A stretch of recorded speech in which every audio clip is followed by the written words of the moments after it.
Okay, hello, I'm back again. I'm just going to do this extra CD and whatnot because I ain't got time for editing and all that crap. So I did this PowerPoint presentation before. It was like this from this thing. And I had this table here. Well, I literally had a idea of things I could add to it just to make things extra clear and predictive. So the extra stuff I've added thus far is not something that I would actually put into the game, to be fair, but it does fix the issues I've had with the game, even if it's not as fun and whatnot. So here we go. I'm just going to go through this. You just tell me what you think, or you don't tell me think, whatever you want to do with it. So MBN is going to have a large board state. When it's going to have a tall board state, means lots of ice, not many servers. HB is going to be mixed. Jinteki is going to be wide, not much ice. And then neutral is going to be mixed, whatever. Right, and all this stuff is like the stuff's going to be cheap to res, Wayland's going to be expensive to res, HB is going to be middle, Jinteki is going to be mixed, and thus far. Right, all that's the same from the last video. But here's what's different. NBN's playstyle is going to be trace and control. And with the new way we've done tracing, I've mentioned it before, but I'll go over again next soon. Wayland's going to be all about reprisal, like responses and removal.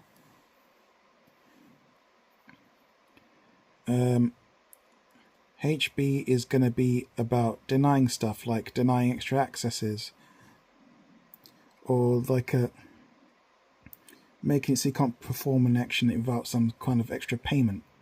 So like an extra click or something, and it's going to be, they're going to be getting extra clicks, so making click efficient. Jinteki is just going to be about killing you, net damage, and misdirection. Right, and finally, this is the part I'm really proud of, this thing.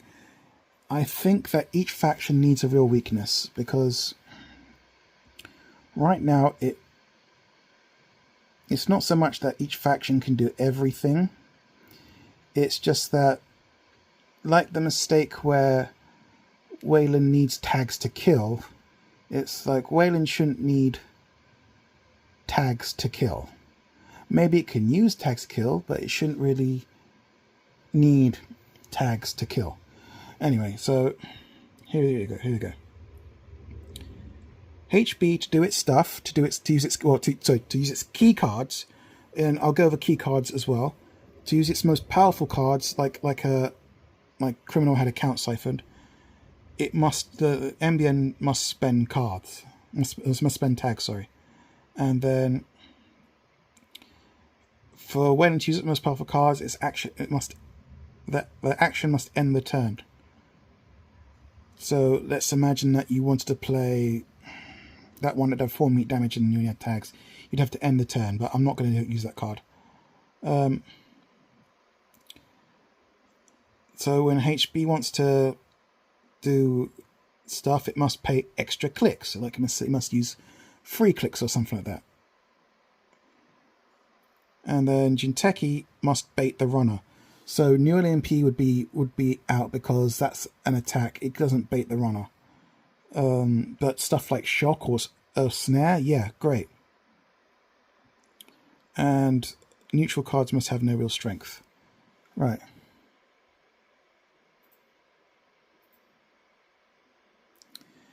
As for runners, let's go over that now. Again, I've added give them strengths and weaknesses.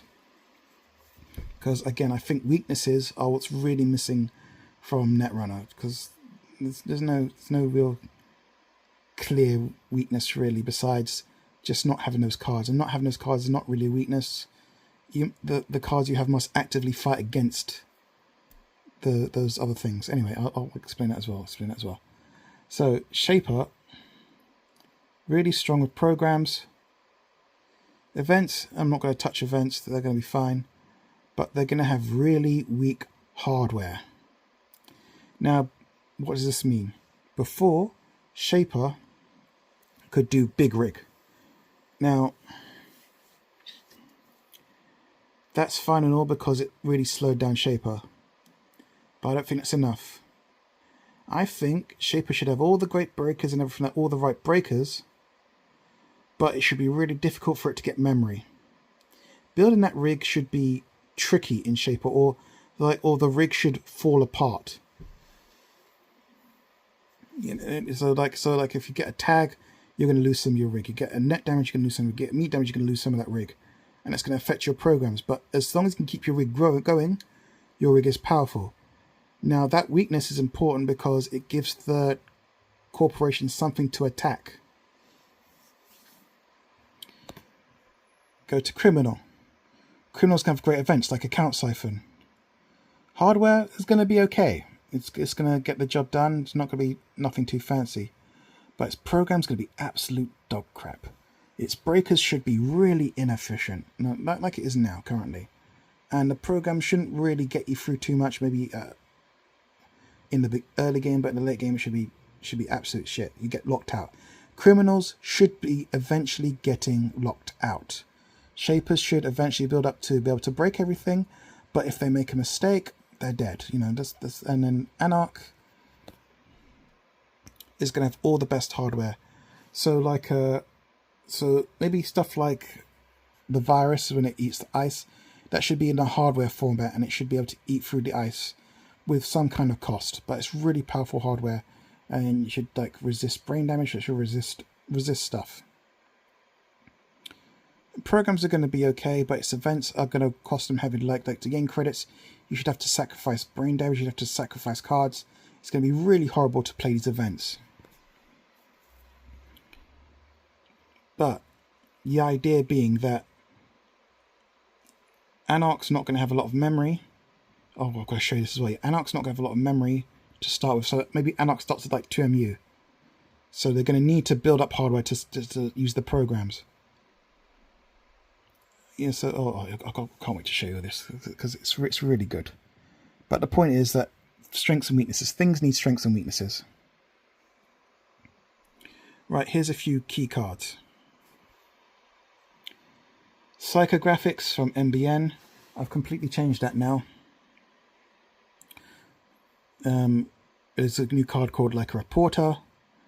There's going to be punitive counter-strike, which is pretty much the same. Because you have to lose agenda points, and losing agenda points is not a good thing to activate your card. Standard Ops, that's a new card I've made. HP's got Biotic Labour. New Hunker Cycle, which is basically Spin Doctor, but instead of being an NBN card, it's a HB card, because NBN shouldn't be having that.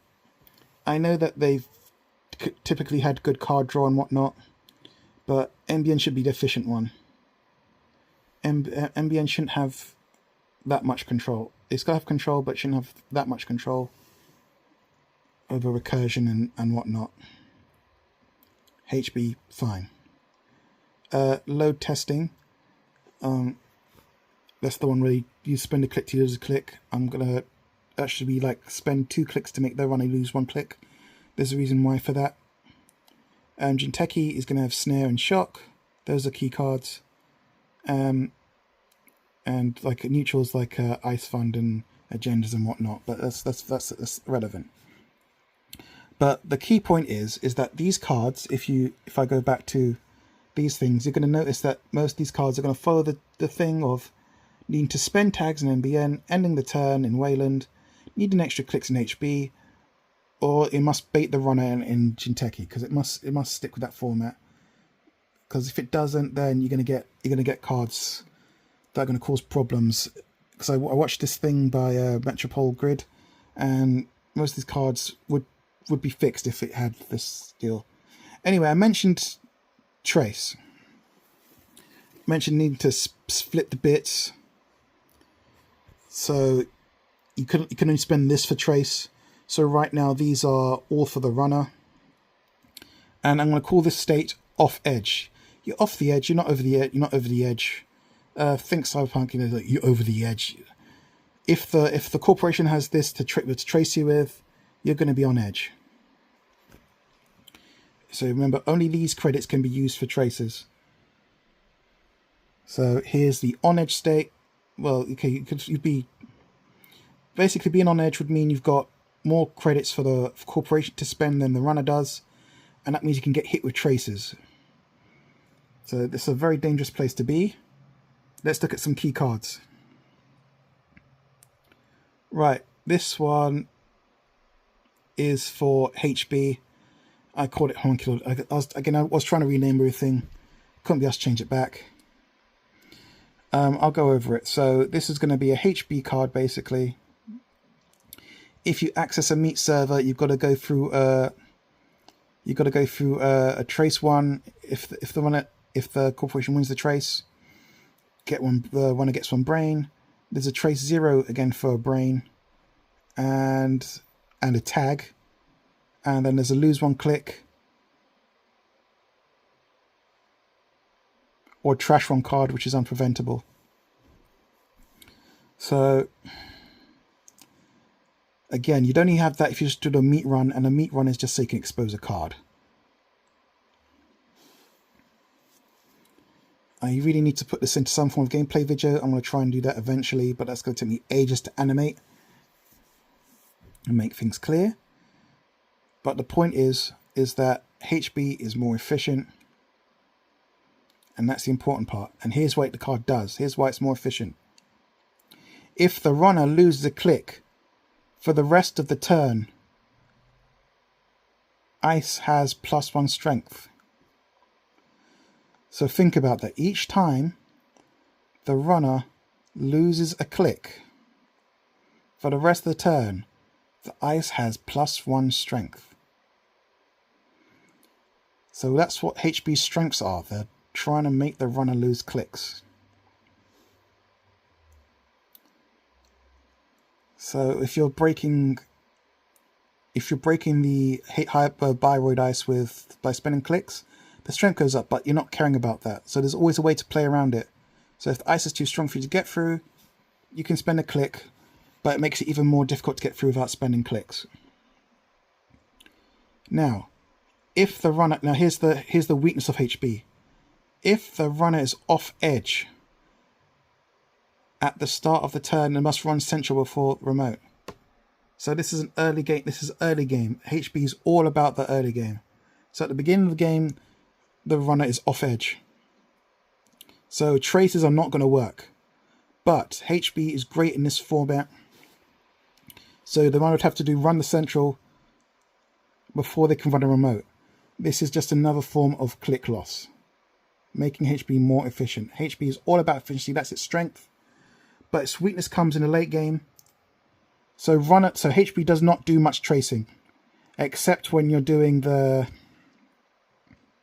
except if you're trying to expose stuff. So it's only doing traces when you're trying to do expose stuff or running centrals and exposing. But once the runner's on edge, all its powerful stuff gets turned off. And I doubt the runner's going to need to expose stuff when most of HB stuff's turned off. Let's take a look at another HB card. Okay, that's just a Biroid. I called it New Hunk for some reason. Don't worry about it. So, this is Spin Doctor, but I've changed it. So, if the runner is on edge, you will not be able to use Spin Doctor. You get me? So, early game you can use Spin Doctor, but if the runner's on edge, or if they're losing, that means they're losing. So if the runner's losing, you will not be able to use Spin Doctor. You can only use HB efficiency when the runner is technically kind of winning, or in the early game. So HB is going to be strong against criminals. It's going to be weak against shapers. It's going to be okay-ish versus Anarch. You see strengths and weaknesses. Now, so it's got, other than that, it's all the same. It's got, if you try and meat access it, the runner can gain 1 credit, or 2 credit can gain 2 credits, can draw a card, can remove 1 tag, can draw 1 card. So why is it like that? Why is the runner getting benefits from exposing HB or meat running HB. The idea is that if you meat run HB, you get stuff. That's fine. Except when you're on edge but that's relevant. The point is that runners are going to want to meat access HB. They're not going to want to net run HB because like the ice gets really strong. They're going to want to spend clicks and it makes it really difficult. But HB has strengths and weaknesses now. It didn't really have that too much before, in my opinion, or they were not as clear as before. Right.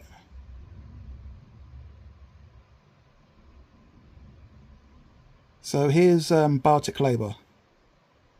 So if the runner's on edge, it does not cost a click to play. Just the credits, and then you get extra click. But if the runner's on edge or losing, then you don't get the click.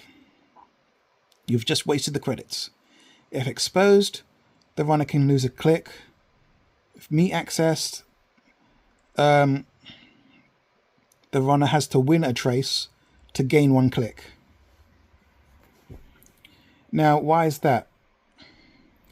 If the runner is having to win the trace, it puts them off edge. So if they keep on winning the trace, they keep on getting this, they go off the edge, all HB stuff turns back on.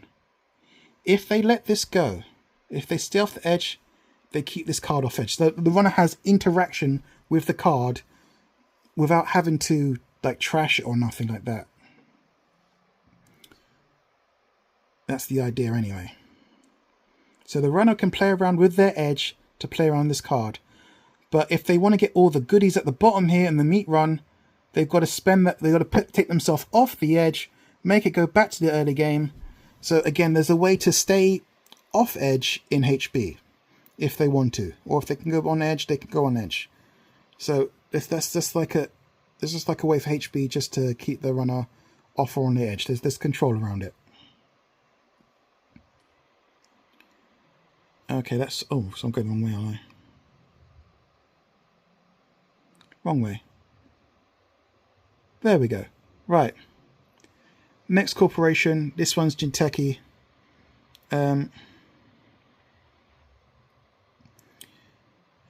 Netrunner happens. So the idea is that the runner has to do the damage themselves. They have to be baited into making a bad run. So whenever agenda is stolen, they take on net damage because the runner has to do that. Whenever the corporation scores an agenda, they can do a reboot. That means shuffling. A reboot is when they shuffle a random card from the heap back into the stack. That's a good thing because doesn't stop them from getting decked out. So that's the idea. Jinteki cards will cause net damage, and if you run too often, you will die, like normal. But if you pace yourself, you could get your cards back. It will take your time, and that's you not running. But you will not be decked out unless you're dumb. So right now you got all these prison decks, and there's no way around them. You have no choice to not run because Jinteki will still come and kill you off as well anyway. But now, if you don't run, you get your cards back. But that's you not running.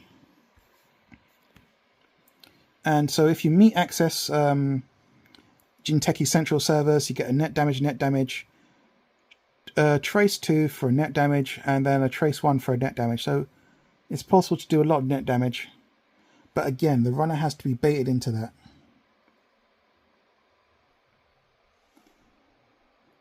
Okay, so this is a new card I made called Shoebinder. So 5 to res, 5 to trash. Again, it's a mixed asset cost. Influence to it. It's basically hostile infrastructure, but I've redone it. I've retooled it. Whenever the runner traces a corp card, including Shoebinder, you may remove 1 counter to do 1 net damage. Again, so this is the runner has to actively run, has to trash something, and then they take net damage. Again, the corporation can't do it on the runner's turn. If you want to do damage on the runner's turn, you're going to need Wayland cards. On your corporation turn, you're going to need Wayland cards, sorry, on the corporation turn. Right, trash this card when there's no counters left. The runner may reboot 2. So when this card gets trashed, the runner can reboot 2 cards. And it has 4 counters. So on average, the runner's going to have 5 cards max. It's not going to kill them unless they're stupid. And the corporation doesn't always have to do that 1 net damage. So it can do 3 net damage and prevent and stop the runner from giving the runner a reboot. But then Checky can't outright kill the runner. And also, when they expose this card, they're going to get benefits. So HB gives benefits when exposed. Jinteki gives benefits when exposed. But it's just card draw, not reboots.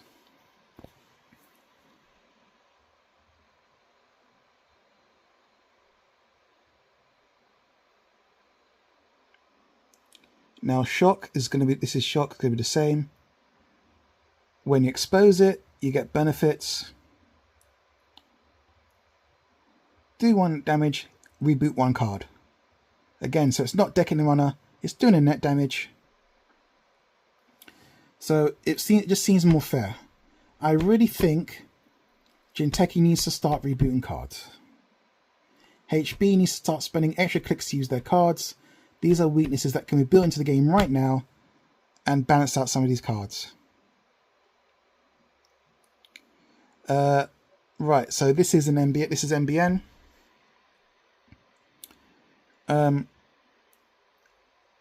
Exposing a card lets MBN do a trace and give a tag. The strength of this card is, strength of MBN is it can trace you. It's going to trace you to hell. It's going to have you on edge like that. Alright? And it's going to be winning traces hands down. And those traces are going to be giving tags. Now, those tags are not going to be killing you like with the Wayland cards, because that is too easy. That is too simple. It should not be doing that. Tags should not lead to instant death. If there is a Wayland card that has a tag, it gives me damage with a tag, it should end the turn. Anyway, first time a trace takes place each turn, the runner can gain 1 credit or draw 1 card. This is a click efficiency.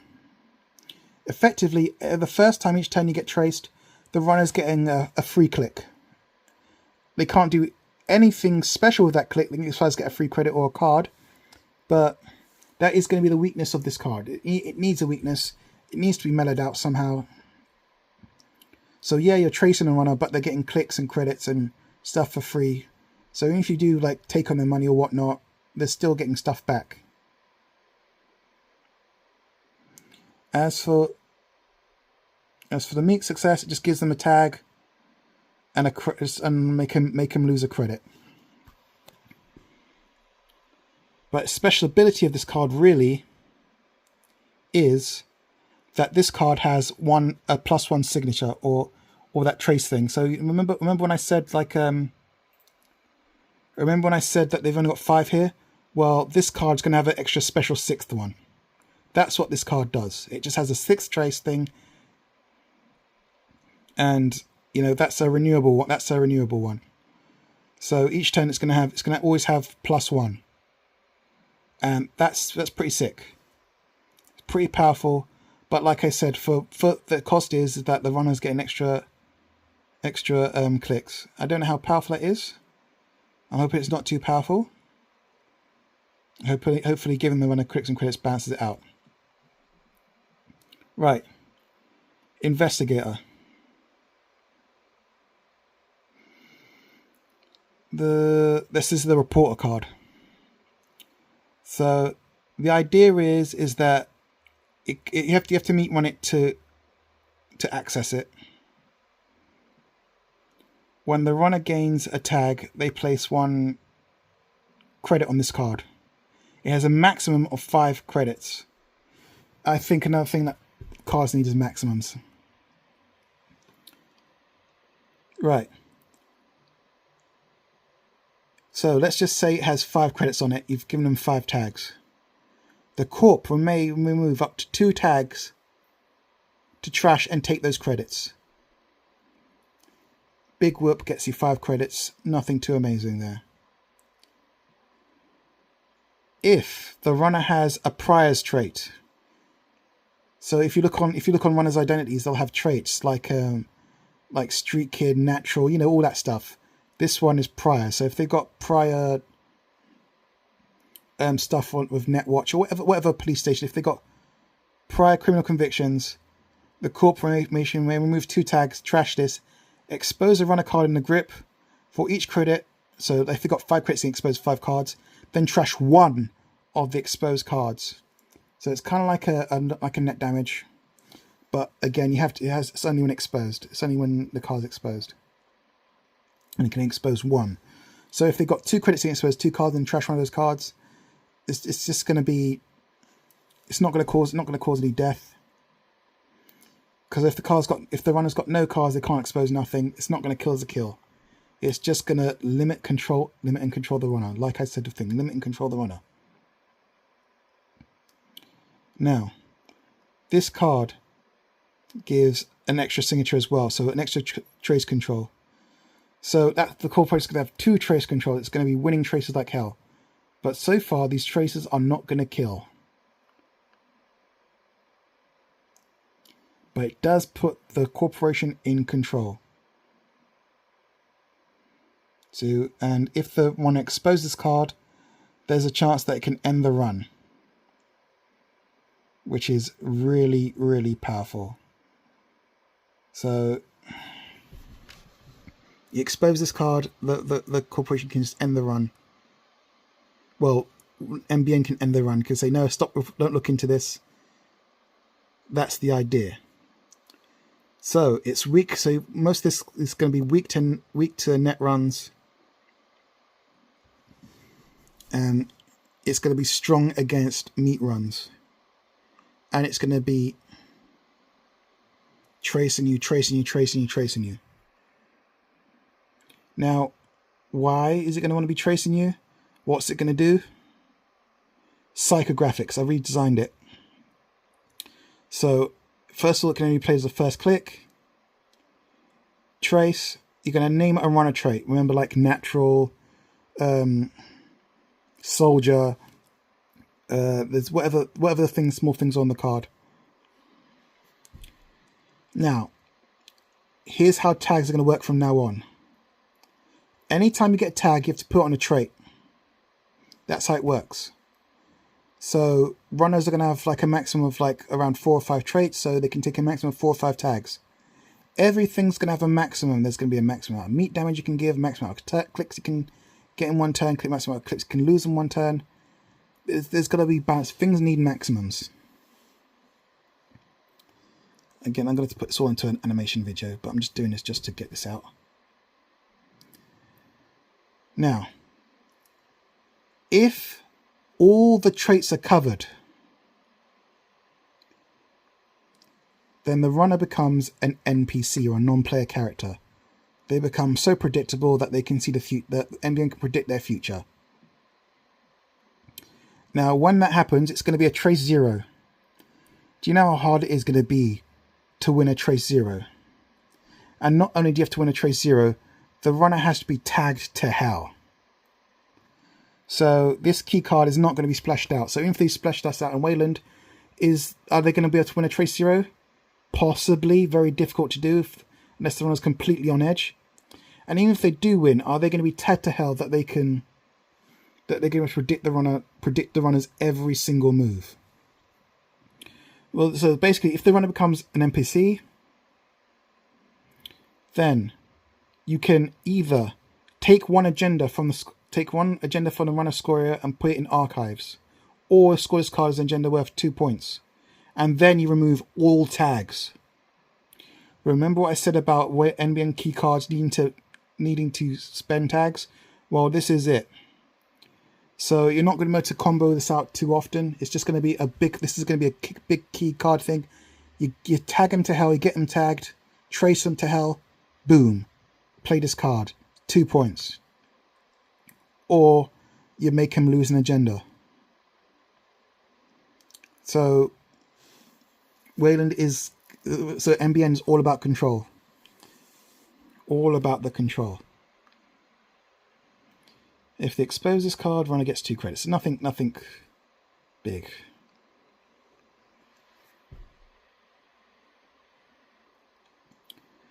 Now, here's the Wayland one. Now, so if you meat run it, you're gonna get the meat damage. It's a bit contradictory because normally the runner has to, normally meat damage is done on the corporation's turn, but I feel that this is okay. It's not too unbalanced. And it can kill. Because Wayland is the one that's supposed to kill, to be fair. And, well, NBN's, sorry, Jinteki is supposed to be the one that can kill, but Wayland can kill in response. And I feel like meat running Wayland, a fair response to die. If a fair response is to die. But you can beat the traces. Right. Wayland's ability is not very strong. It's gain 1 credit whenever you pay transactions. Wayland stuff is very expensive, so you need the credits. So most of them are going to be the way they get credits, and so they can play the expensive stuff. Because if you play expensive stuff out of faction, the corporation's going to have to pay for it. Oh dear. Okay, my mother appears to be calling me, and that's going to have to wait for a sec. I'll call you right back. Okay, on the first unsuccessful run, the runner gets 3 credits. So here's going to be Wayland's thing. Making the runner make unsuccessful runs, and then responding to that. Whenever the runner makes an unsuccessful run, Wayland can respond to that.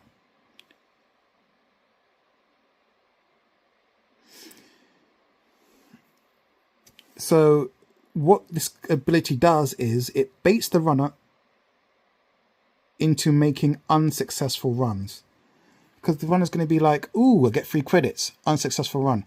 Oh, you made an unsuccessful run? Well, I can do something to you now. The runner gets a bad choice. An unsuccessful run is a bad choice to make, but the runner can make it.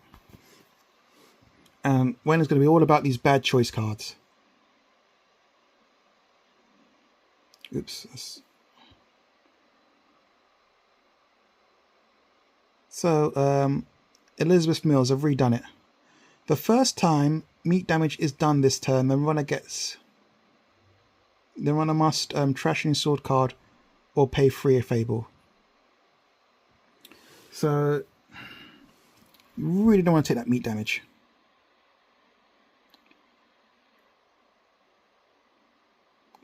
When you res Elizabeth Mills, remove 1 bad publicity. Trash, end the run on the server on this server. So if someone runs Elizabeth Mills, you can trash her and declare the run unsuccessful. Runner gets 3 credits, but then it can trigger other events, other responses.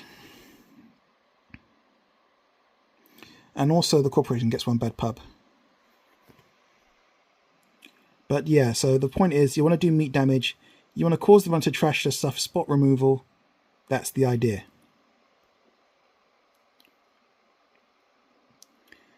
Okay, so checking things out is that card I made up. Playable only if the runner made an unsuccessful run last turn. So again, they need to make an unsuccessful run, then you can respond to it. And this card costs an extra click to play. No, that's wrong. I'm sorry. That's completely wrong.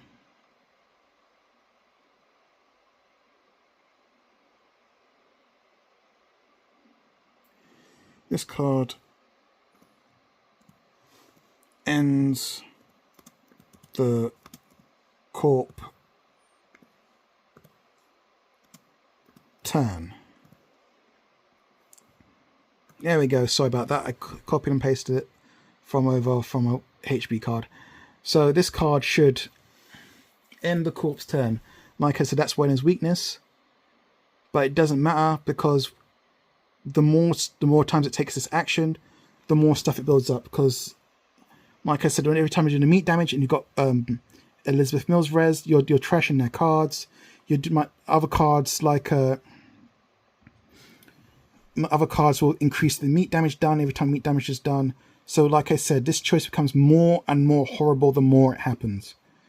So outside of corporations, it's just going to be this bad choice and it's going to be it. And it's going to be hard to do. But in faction, it becomes worse and worse the worse and worse for the run the more you do this. So it doesn't matter if it ends the turn.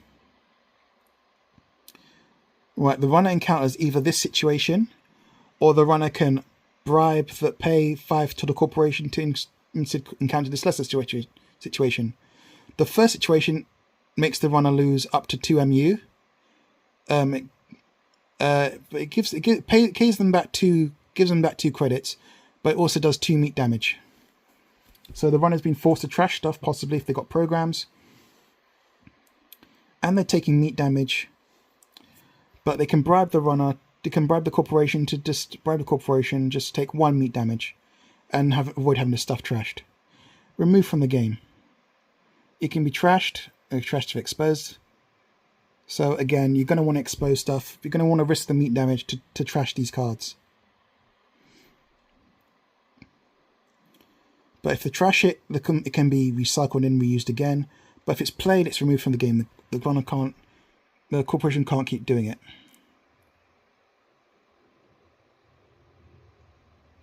Oops. Right. Save this.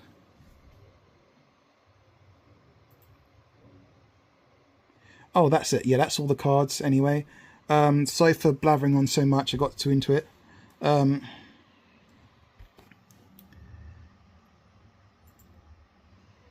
Yeah, I'm going to put this on my crappy website, or be in the description.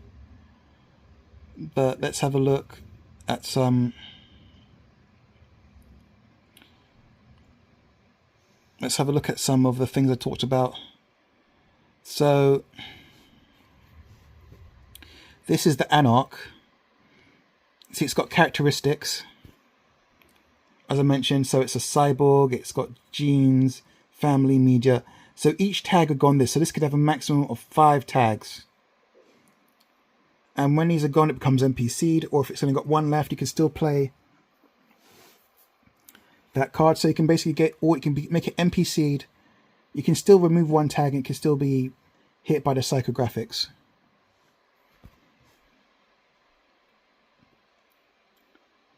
And so when closing, that means like when you're about 5 points, when you're about 5 points or more, no, 6, 7 points or more. So as long as you're not at 6, 7 points or more, you can trash 1 card to get 1 token. You can spend 3 tokens to like trash 1 card from HQ, R&D, and the heap. It's very powerful. It costs you a brain, but like I said, once it gets to late game, this ability turns off. There's lots of stuff like this. It's just so many cards I want to go through. Yeah, I'm gonna have to make an animation because that's the only way I can show this properly. To be fair, that's gonna take me ages to animate, and I'm gonna have to learn to draw and whatnot. I'm gonna try and do it. Wish me luck. I'm probably not gonna get this done till next year either. But this is the video I promised to do. This is for game 3. You can read through these crappy cards. They're not properly balanced. I've been drunk when I made most of these, but I've got something here. Anyway, have fun, everyone. Good luck. Love you all. Ugh. How do I turn this off?